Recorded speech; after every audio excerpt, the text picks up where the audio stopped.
So this is the last section of 9.1, probably the easiest one, operations with radicals. The first thing we want to talk about is adding and subtracting them. And the thing to think about is simplify first, and then we treat them like terms. We're going to combine like terms. So if I'm looking at the first one, this is example 8 on page 484 of your textbook. So example 8, 484. They've listed 5 times the square root of 7 plus 11 minus 8 times the square root of 7. In order to add them, the index and the radicand must match. So I can combine 5 root 7 and negative 8 root 7. Remember, the sign goes with the number. So this is 5 minus 8, negative 3 root 7 plus the square root of 11. These cannot combine that. That's not the square root of 18. That's the square root of 7 and the square root of 11. It's like saying x and y. They have to match before I can combine them by adding their coefficients. If I'm looking at B, before you get started, simplify. So what can you do with the square root of 20?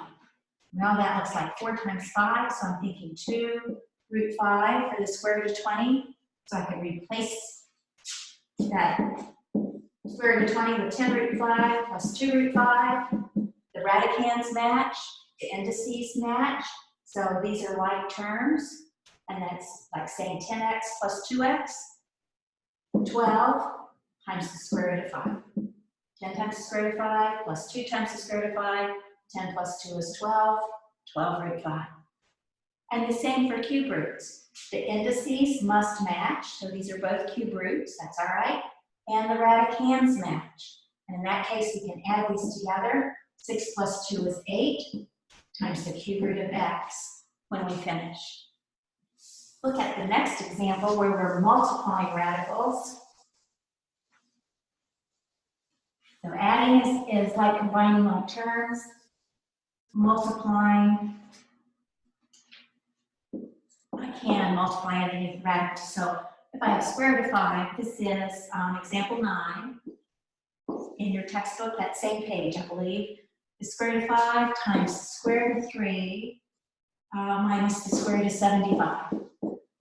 Now, when you're distributing, you can simplify first inside and then distribute, or you could just distribute and see what you have. I think it's easier probably if you distribute first. Probably, I think that was a 375, wasn't it? Or that's after I distribute. That's after I distribute. So let me go back.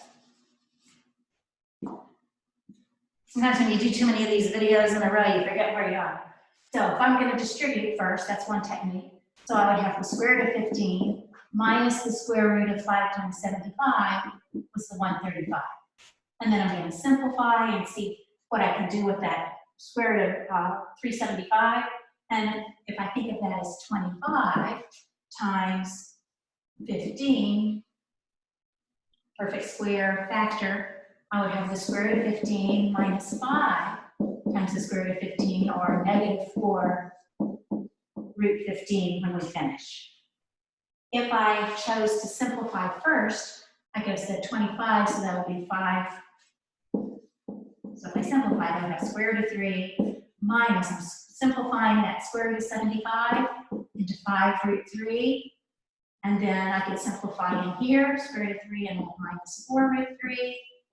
And I still have that square root of 5 on the outside, and so negative 4 root 15. I would get there the same way. I usually think it's easier if you simplify first.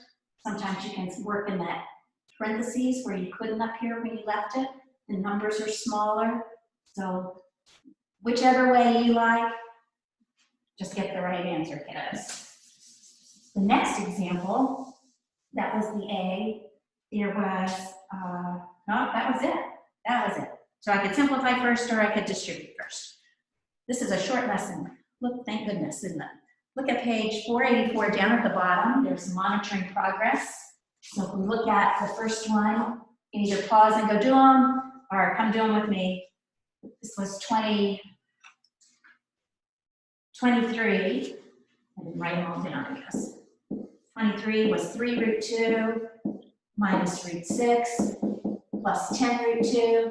Remember, we can combine like terms. This one's alike. Those match, so I would have 13 root 2 minus root 6.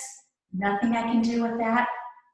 They don't match. I cannot combine them underneath the radical. All I can do when I'm adding and subtracting is add or subtract their coefficients, those numbers outside the radical. If I'm looking at number 24, there are a lot of these, weren't there? 4 root 7 minus 6 times square root of 63. For this one, I don't know, but what about 7 and 63? Again, 9 times 7. So I could rewrite it as 4 root 7 minus square root of 9 is 3. I'm already multiplying by that 6, so this becomes negative 18. Root 7 left inside. So remember when I'm here, I have negative 6. The square root of 9 times the square root of 7. Square root of 9 is 3. 6 times 3 was 18. And then these are alike, so you end up with negative 14 root 7 for your answer. If I look at number 25,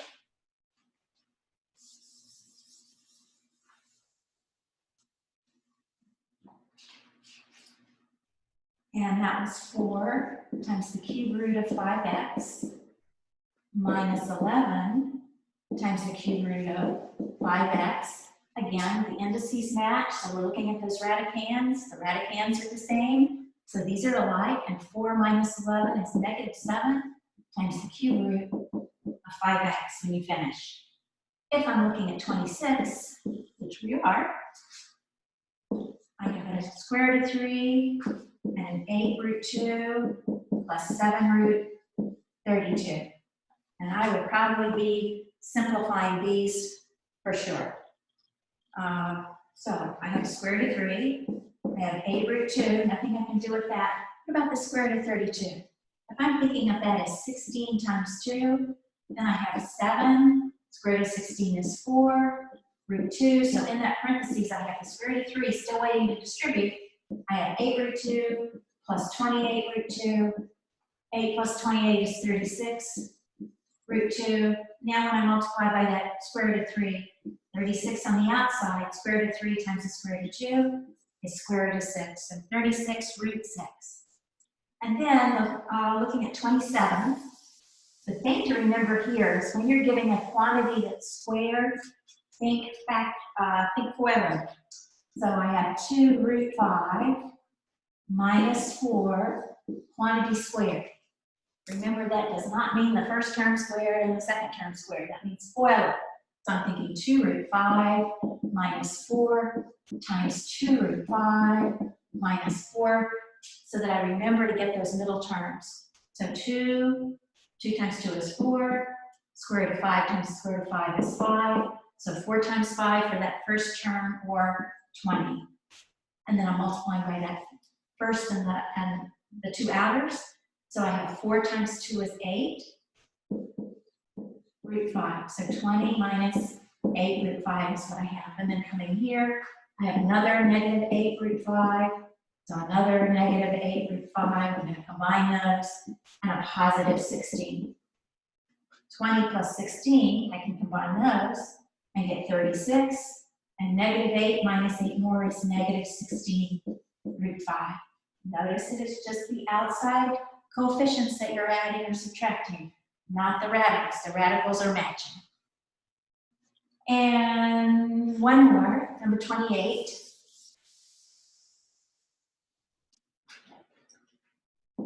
The cube root of negative 4, remember an odd index and that negative sign are perfectly fine. I have the cube root of 2 minus the cube root of 16. If I simplify inside first, I have that cube root of negative 4, that's just waiting. I have a cube root of 2, nothing I can do with that. What do I know about 16 and cube roots? I can think of that as 8 times 2. Cube root of 8 is 2, so I am subtracting 2 times the cube root of 2. So now I have 1 cube root of 2 minus 2 cube roots of 2 is negative cube root of 2. And I'm multiplying by the cube root of negative 4. Those indices match, so I have the cube root of positive 8. Negative 4 times 2 is, well, let me go back the other way. cube root of negative 4. And so now I have the cube root of negative 8. That looks better. Cube root of negative 8 is negative 2. So I have negative on the outside, negative 2 underneath. Negative times negative is positive. And so when I finish, my answer is positive 2. That is the end of section 9.1. Homework for tonight are 2 more worksheets, and you can find the rest, you can find them under topics tab, and it'll say 9.1C worksheets, I think 1 and 2, can't remember, but they're labeled, and I will label them on your assignment. And that ends 9.1.